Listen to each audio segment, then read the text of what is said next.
Welcome to Wrestling is Real. To be the man, you gotta beat the man, and I'm saying, woo, right here. Here's the future of wrestling. You can call this the new world order of wrestling, brother.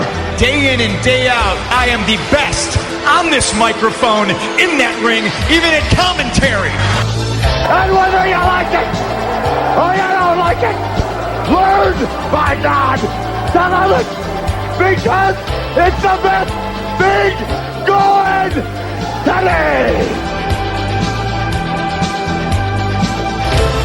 Celebrating 8 years of podcast excellence, the King of Podcasts Radio Network proudly presents the Wrestling is Real podcast, because wrestling needs us. Let's go with another post show of Impact Wrestling's Hard to Kill pay-per-view going on tonight here on the Wrestling is Real podcast, episode number 586. And for those of you that might be catching the show on YouTube, first of all, let me go ahead and thank you for listening to the show as you always do on YouTube. For whatever reason, I don't know what it is that people just have a knack to go ahead and listen to the show on YouTube when I do these. But I appreciate you looking for the show, because obviously it's one of the few Impact Wrestling post-show recaps that are out there immediately after the show. And I'm not putting it as part of my normal broadcast. I designated post-show. And tonight was no exception, because of the fact that we did have Kenny Omega tonight on the pay-per-view in the feature match in the main event, where there was no title on the line, which made everything really significant there. And, you know, really intertwined with a lot of really well detailed, developed storylines throughout the night that I have to give a lot of credit to. And I thought that the matches actually really did support a lot of what was going on. I didn't feel like anybody really slacked. I thought there was a couple of things I didn't care for. But again, there was some filler that, you know, was just part of the pay-per-view that is part of what Impact Wrestling's all about. But they're consistent, which is what we always talk about with AEW, which is what we talk about with Impact, is that they are very consistent and they take a lot of time to their storylines and they let them stretch out, and they definitely give you a beginning and an end. So they're not worried about so much that they need to hurry things up. Is that I really feel like, especially with Impact Wrestling, they have a particular plan and they definitely let things stretch out. They're not afraid to go back to feuds. They're not afraid to go ahead and bring storylines that they think might be a little too hokey or whatnot. They have a plan, they stick with it, and they go and execute. And that's what it comes down to. And they're not afraid of who they decide to use on the roster as well, because they actually really do diversify who's brought onto the show. And, you know, some of the storylines they might have might be very hokey, and the stars that might be a part of it might not be great, but somehow, some way they make it work. That is commendable. This is really the epitome of what Impact Wrestling has been, really, since Anthem took over. Really, when you lost all that talent that came in and what they've brought in. I'm going to say this is bold, and maybe some people are going to disagree with me, and that's fine if you do. But I always feel like in this certain age, of stars that I've seen in front of me on my TV screen over the last few years, much like how AEW does, I feel there's more layers of development of character in an Impact Wrestling roster than I do on a WWE roster. And you can tell me I'm wrong, but I don't want to see create a wrestler. I don't want to see where, you know, again, it's because AEW and Impact Wrestling in their own way, and I guess MLW and NWO are also parts of that, is that there are existing characters that are brought over and they are developed and evolved as they're in AEW, Impact Wrestling, and the other independents, which is what the difference is. And some of them, and really, when I look at what they do, some stars they brought over, they've just gotten better. So let me give you the example. When you look at Taya Valkyrie and developing her and bringing her in from Lucha Underground as a part of John Morrison and the whole Slamtown gimmick, you know, something's got to be said about how that, if her being an attachment as John Morrison's girlfriend, now wife, but here in Impact Wrestling, she is standalone a top star. And so many different layers when it comes to the Wrestle House, when it comes to the storylines with Rosemary, when it comes to what they've been doing here with Deonna Purrazzo and others. She's such a well-defined, well-incorporated character, and we know who that is. And they, just bringing up Slamtown, we just get the feeling of what that is. That's the epitome of a wrestler that's just been well-developed. Moose is another one. Moose really just... And I actually really did enjoy his work in Ring of Honor, but of course he was still pretty green and fresh coming into the scene. But coming in here, I really was hesitant about how Moose was going to do, but I really enjoy his work in Impact Wrestling. I think taking back right now on the promos leading up to this match with Kenny Omega and the Good Brothers, I thought the football gimmick, and honestly, doing the last minute change for whatever reason that Alex Shelley could not make the pay-per-view, I think they didn't lose a bit by having Moose in that match. And what Impact Wrestling did, to their credit, in short form storytelling, they were able to go ahead and bring in Moose at this point and absolutely make it work. Because they really did enough time from Saturday night doing stuff on Twitter to the build-up to the match tonight on the promos leading up to the match itself. They did enough short order storytelling to make that match matter and to make Moose be a significant player in the match. I think they did an excellent job with him in that respect. Those are the kind of people I see. And I even think the Good Brothers, to their credit as well, they have benefited as much as they did in New Japan Pro Wrestling by having this. Because of the, and this is what has to be understood, because of how Kenny Omega is the sole person from AEW being brought in, and Don Callis being the conduit to bring this all together, Good Brothers are elevated. Okay? Rich Swann is elevated, and the same goes for Moose. With Chris Sabin, you just have somebody there that is a mainstay of that roster, but his significance is there because of the fact he's been a world champion and he's been part of this company for so long. So having an original there, it's a piece that works right with the whole story. So all of that there works great. And then, when I look at now Eric Young, you can say what you want, but the evolution of that character, into this new character now as a heel, now creating, Violence by Design, VBD. I love it. This is going to be something got to be said about how that's being put together. There are certain things, and then even being able to go ahead and easily, transform characters from one way to the other. Because, okay, you're looking at Cody Deaner, and you're looking at that character now transformed in the last 2 months from being a complete jokey character, from Wrestle House to the matches with the North and the whole hokey Deaner compound thing, to Deaner becoming a completely different character. And I like what they did. And I think the attachment with Eric Young, that how easily he's able to go and go cult-like and bring another person into the mix, was actually pretty well done. I like that. And you never know if they bring somebody else in there that can also be a part of that same kind of group. But it's a strong faction. They just have to have something that's significant where they do take some kind of control of Impact Wrestling if you're going to put that storyline together.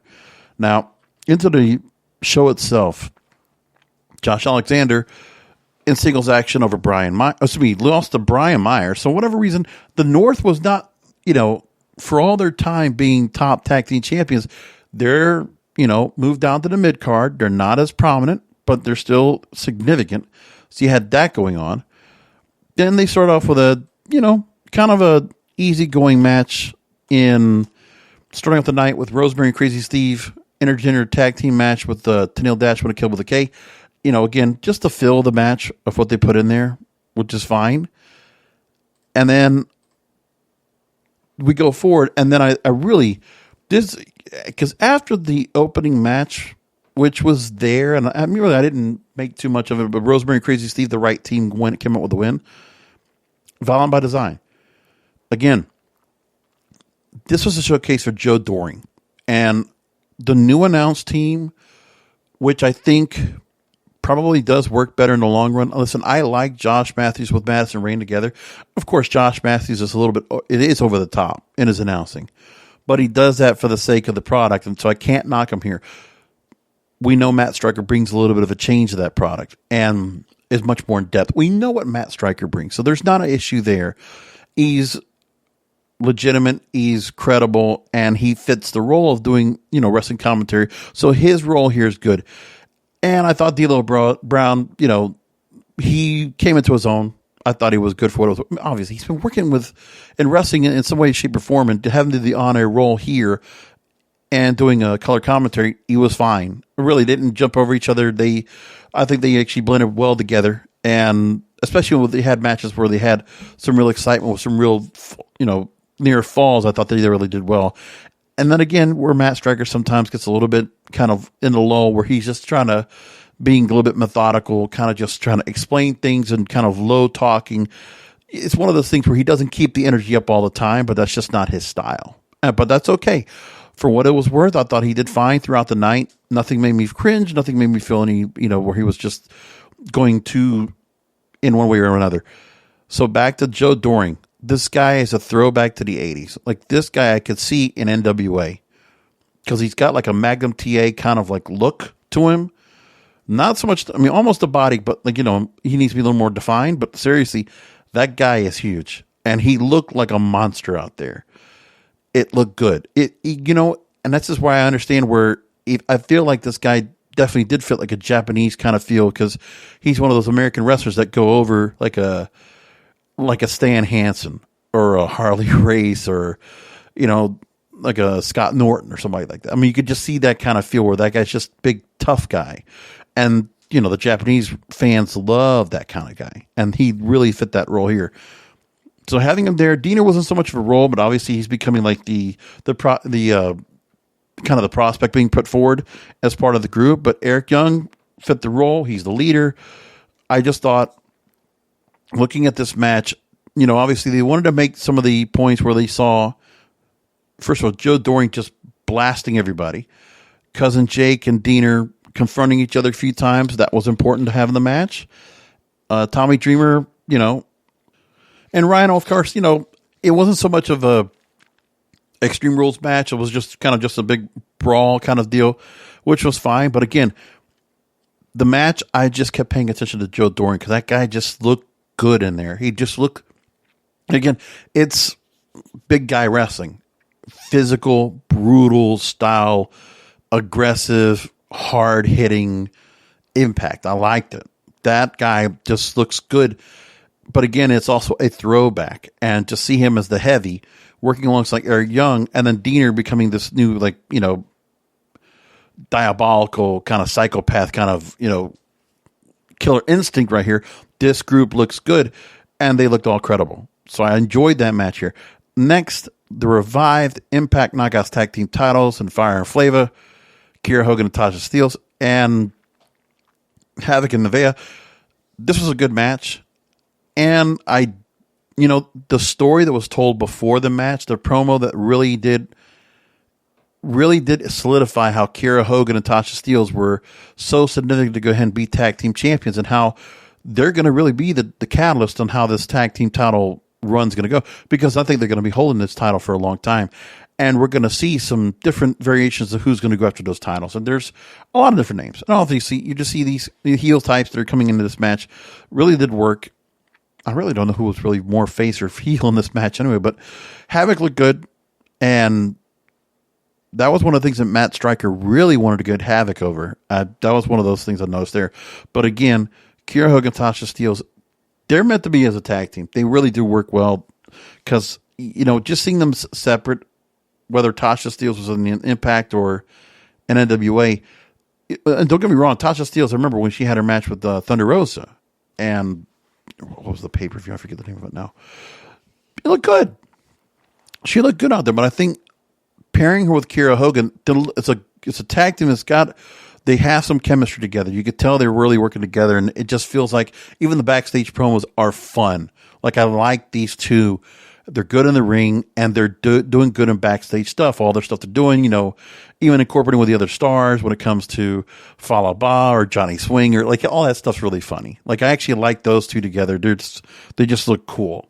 It's kind of it's like, give me like a current version of Salt and Pepper. It's kind of like that feel with just sass and attitude. Like it.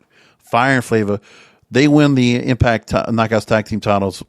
Followed by Design win the 6-man tag team match. Rosemary and Crazzy Steve win the Intergender tag team match. Moving on. So Ace Austin had not been around, but obviously he had a good performance. And I believe it was in New Japan. He was part of the some tournament. I forget what it was called. I can't remember what it was doing. But again, and this is me not following New Japan. I still didn't watch Wrestle Kingdom. I don't know if I'm going to probably watch it or not, but just too much other wrestling to go and follow along with and other things going on in my mind. So preoccupied, if you will. For whatever reason, this was really Ace Austin had a purpose to come on here, but obviously it was because they wanted to go and have Matt Cardona make his debut. So he was working over in AEW, but they did not present him as an AEW star coming into Impact. It was just the fact of the matter that Cardona was there just for an appearance or whatever, some appearance by appearance deal at AEW. So now he's getting signed by Impact Wrestling, I'm guessing, or he's just there on some kind of an appearance contract, whatever that might be. But are we going to see Matt Cardona and Ace Austin in a feud? I mean, we could do that. But again, with Matt Cardona, we just haven't seen anything for him that takes us away from the stigma of Zack Ryder. We're waiting. We're waiting for that. And it's not that he's not capable, but again, can Impact Wrestling be the ones? Because I think that's the other thing too. This is where AEW and Impact, I think, working together, where they just see, okay, you know what, Matt Cardona, listen, this guy has so much name value and just, he has so much recognizability when it comes to all his work in WWE, everything there. So bring him over here and let the Impact Wrestling creative guys, let the creativity come in. Let's create some new character. They're trying to do work on Brian Myers. They're now going to do this from Matt Cardona. And can they do something? And they're going to try to do something with Heath. Can they do something with these former WWE guys to create something that's completely significantly different and will take the stereotype, the typecast that they are of the WWE brand that they got, which has been embedded and has been branded and emboldened on every wrestling fan? I mean, can we see a time where a Matt Cardona or a Brian Myers or a Heath Miller can be looked at as something outside of what their WWE persona is? That's going to be tough. And we've seen some stars that have come on over and, again, there hasn't been much of a significant change to their personality, who they are. Not so much. We're seeing that with some of these guys right now coming into AEW and whatnot. Because, okay, with Rusev, we now have Miro the Best Man. It's not too much of an offshoot of what he was as Rusev, but again, he's just an Americanized version of the character that he was. And he still has the same moveset. So there's not much of a change there. They're just going to just keep kind of the same feel to him, change his look, change the persona, see what works with that. And there are just other stars when you have, somebody that, again, WWE with these guys, they've had them underneath their wing for, over a decade. And to change that around is going to be tough. But Impact Wrestling is willing to take the challenge. They do not want to go ahead and live off the legacy of these mid-carders. They don't want to just say, oh, look, I got Zack Ryder working in Impact Wrestling. They don't want to do that. Now, Heath, they've done that a little bit. Obviously, I have kids, da-da-da. But, if you're bringing them in with Rhino, take advantage of that for a little bit. Make that something where people want to go and have a payoff of that. I understand that part. So with Matt Cardona, you brought him in, DQ finish, and a, impromptu match, which wasn't make much of a difference. But again, Ace Austin back in the picture now, not on the title picture, but obviously was working other things right now. He's brought back into the mix. So maybe Ace Austin in a feud with Matt Cardona, because Ace Austin is such a good heel that maybe they could work something together where they really can do something. Ace Austin's done good with everybody he's worked with. Again, we haven't heard from Ace Austin in a while, but again, there's nothing to be said about how well that guy has done when it comes to his work in the X division, when he was brought in near towards that title picture, like the work with Tessa Blanchard, the work with Eddie Edwards. I mean, he's done good work. I mean, even the stuff he did with with Madman Fulton. And what was it? Not the Deaners. Was it the North? Right. Yeah. So, I mean, they're finding things together. So Ace Austin has a fit here. That's a star on the rise. And the fact we didn't see him for a while, I did kind of miss the guy. But like where he's back now, he's back on TV. We're going to see him again. If that means he gets a role here and then him and Matt Cardona, I mean, I think Ace Austin being given the opportunity to work with Matt Cardona right now, a guy that is being rehabilitated and trying to be reworked and trying to find something new to fit him in that will take him away from the stigma. And this is where you need some stars to come in that are capable of doing that. And again, how many stars do we know of in other organizations where they are willing to go ahead and realize, hey, this is not just about you going after the titles. Okay, there are times where you are trying to work with other stars to build other stars. And even an Ace Austin at this point, it's not so much Matt Cardona, I feel like he's going to have the veteranship that's going to come in to go and help build up an Ace Austin. I think they both help each other out. But the thing is that for Matt Cardona, it's a good working hand. The guy knows his way around the ring. That's, yes. But then with Ace Austin, you have a guy that also just got good promo ability. He's just got good presence on camera, and he's very good in the ring, and he's young. And to get these guys to work together, get a younger guy with a veteran, work together. Maybe there's something with a role here that they can actually make something work.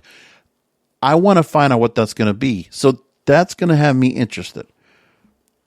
Now, they paid off the Manik, Chris Bay, Rohit, Raju deal with the X Division title. It is kind of interesting. The X Division title only has 3 guys right now in it. Again, we didn't have a Willie back in this match, but he was mentioned, which we'll talk about in a little bit with the main event. And there was TJP that was underneath the mask, but we didn't really identify that TJP was. I mean, Matt Striker more or less said it was. But when they took the mask off of him during the match, Rohit Raju got the mask taken off, that Manik was still under face paint. But again, TJP holding on to the belt, 13 minutes to go on in the match, and a triple threat, and Chris Bay, Rohit Raju. It was a good match. Again, these guys work well together. And one of the things that comes with the X Division that we're going to miss quite a bit is the fact that we don't have the Rascals around anymore. Those are a couple of spots on the X Division roster that are not around, and that also works for the tag teams. But again, tag teams are just quite a bit to work off of. Don't know what they're going to do, because obviously they're going to have to build some new tag teams. No North, because I guess Ethan Page is going to be on the outs. I guess he's free agent. I don't think he's re-signing. And the X Division is going to has a little bit of lack of talent right now. They need to figure out what to do with that there, and who's going to be put in that role. So, next match, strong match, Impact Knockouts title, Deonna Purrazzo, who has been booked so strong. I mean, remember, we haven't seen Jordynne Grace in a while. It's something where you got to say something about how the match is being put together. And remember the other thing too, when it came to Kiera, Hogan, Tasha, Steelz, is that there was significance about how Jordynne Grace with Jazz was working together, and they were going to the knockout tag team titles as well, and they got knocked out. And we haven't seen Jordynne Grace back yet, and she was not part of this, anything when it came to the knockouts title or anything near that right now. But again, they made it a point where Jordynne Grace was strong as a champion.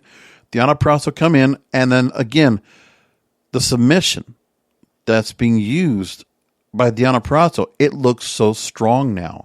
She has gotten Jordynne Grace to submit, and now she's gotten Taya Valkyrie to submit. Deonna Purrazzo is being booked as unstoppable, and I don't know who they have. They're going to bring on board that's going to be the next person that's going to go ahead and go after her and that belt, or if that Taya Valkyrie goes after her again. But that's strong, and that's something that's got to be said about that match where really stood out. And Taya Valkyrie did really good in that match, the way it was set up. But again, it's the way they kind of finished up in that submission. And again, I'm glad that the plunder got taken out because there were so many other pieces they brought in. Susan, which was Susie, which was Sue Young. And then you have Rosemary and Crazzy Steve out there. And Kimberly and all these others. So to get that all thrown out of the way, to get the match to be pure, good. And that was a good match. They gave him quite a bit of time. Very good match. Now, the Karate Man and Ethan Page, listen, it was kind of hokey, we know, and They put it where they did some stuff behind some chroma key and some green screen stuff. Fine. It was just kind of meme friendly, which just looked like you could just throw that match together. It looked like a cute little thing to watch on YouTube. Like it was kind of quirky and fun. And it was not longer than it needed to be. To have like a couple of minutes just to kind of do this little goof off kind of thing. Fine. And the Karate Man wins. So for whatever reason, this is like Ethan Page's way out. And they used the Indiana Jones Temple Doom deal where the heart was pulled out by the Karate Man. For whatever reason they did that. That's what they decided to do. So that was a quick match. No, just quick filler, fluff kind of thing, and that's all it was. So it was just some kind of a way to have Ethan Page taken out of the picture, just written off of storyline. Same way they did with Allie when they had her killed in the in the Inner Realm, right? So there was that part too. It came out, got it either, let the bunny get killed.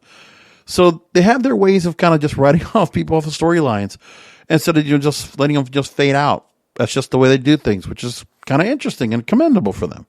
That they're just kind of having things kind of just be, amicable as they go ahead and move along. Contracts get expired and people move along to brighter pastures and future endeavors, if you will. Last two matches really standing out. Eddie Edwards, Sami Callihan. Listen, so, they accidentally got into this feud. We know how this first started, but again, using reality into real life, into the storyline, and to create this storyline with Eddie Edwards and Sami Callihan. Yeah, they've done a really good job with this. Like to build this up, and again, it was already with a feud they had before, and then Eddie Edwards definitely getting hit with a bat, a nasty look to his eye, and they've built off of this. And these two, they work great together. And this match was, it was. I don't care for the barbed wire matches or like some of these extreme matches like this. It feels so passe now. It does feel like the 90s, and I'm like, we can leave these type of matches back there. Like I was looking when they were showing like Impact Wrestling, and they always on their Twitter, they're always showing like some previous matches and all. And I remember one of them was it Abyss and Sabu in the first barbed wire match. I was like, oh God, we don't need to see that anymore. I'm just not into it anymore. But this match had a story to tell. Eddie Edwards all over the place here, doing a lot when it came to the barbed wire and how they set it up. It was good stuff. Sami Callihan just taking a beating. He's good at just taking beatings and just getting beat up. Like he is good on the defensive and just getting pummeled. Like he will let himself be ragdolled around, and Eddie Edwards looking really strong. And Eddie Edwards, Boston Knee Party, and 18 minutes for this match. And again, a lot of people really... The gory as hell match really got all bloodied and gory and all funky in that match, but was very good. So Eddie Edwards wins that match, and that should be the end of the feud. And I don't know what you do with Sami Callihan next, but again, Sami Callihan is of value in this company, and they continue to use him as they use him. And Sami Callihan being the character that he gets to be, I feel like there's a lot of creativity in the role he gets to have and what he gets to do. And it's not necessarily where he has to be champion all the time. I just feel like, to me, Sami Callihan feels like the role that Kevin Owens is in WWE, in that same kind of role.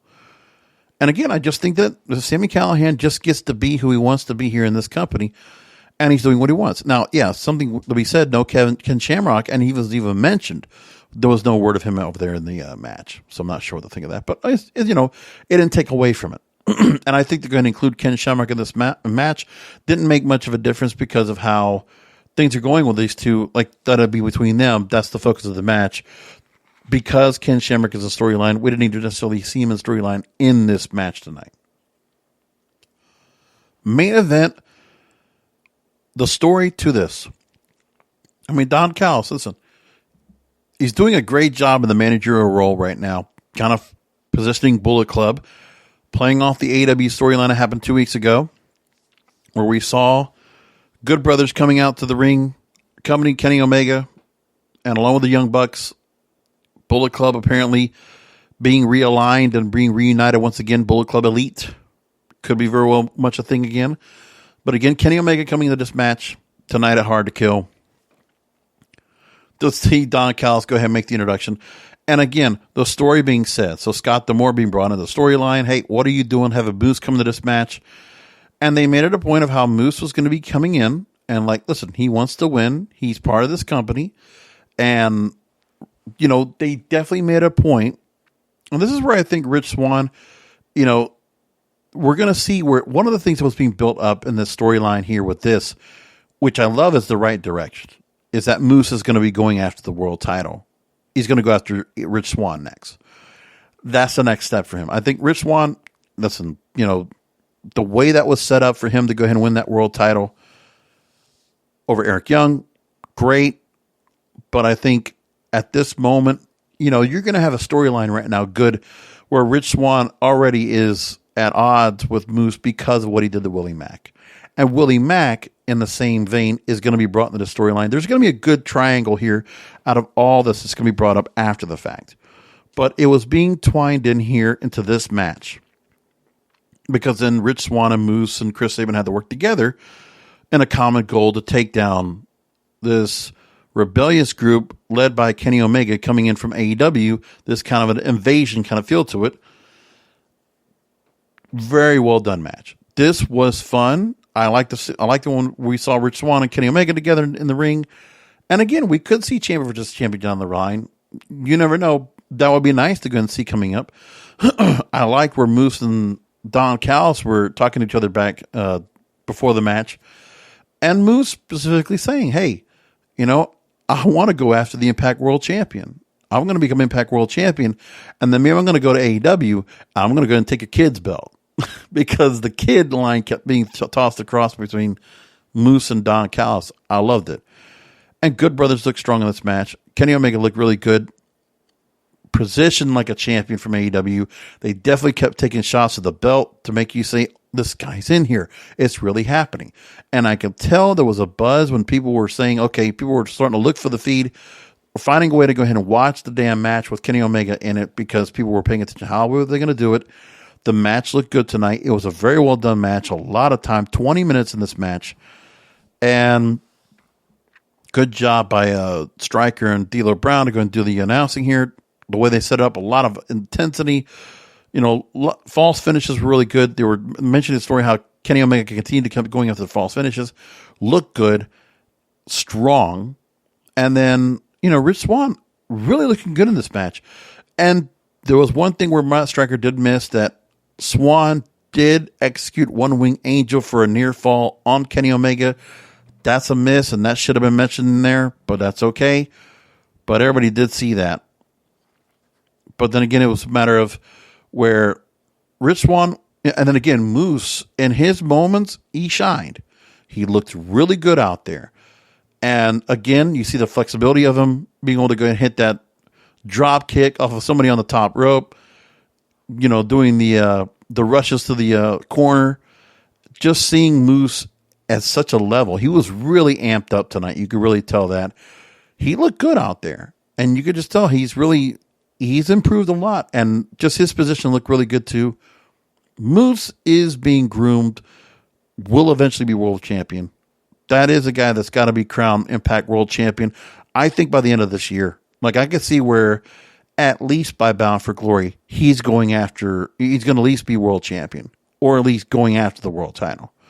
Because they could very well set up Rebellion coming up April 24th, their next pay-per-view. They could set up Rich Swann and Moose for the world title. Or they'll do something here where Willie Mack will be brought in, and then they'll do something else here to kind of build that up.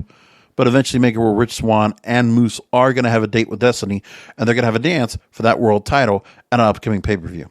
That's going to be set up for a feud somewhere down the line. So maybe they were going to have that, and then we'll have Matt Cardona and Ace Austin. And then we have to see who else they're going to have going into the X division, because they're going to have to build that back up. Could they go back and do a rematch with Purrazzo and Valkyrie? Could they continue to do that? Could Rosemary be the next opponent? I mean, who knows what they're going to do next? There's a lot to be said there. But anyway, I enjoyed the pay-per-view tonight. Give it an A-. Again, I didn't care too much when it came to...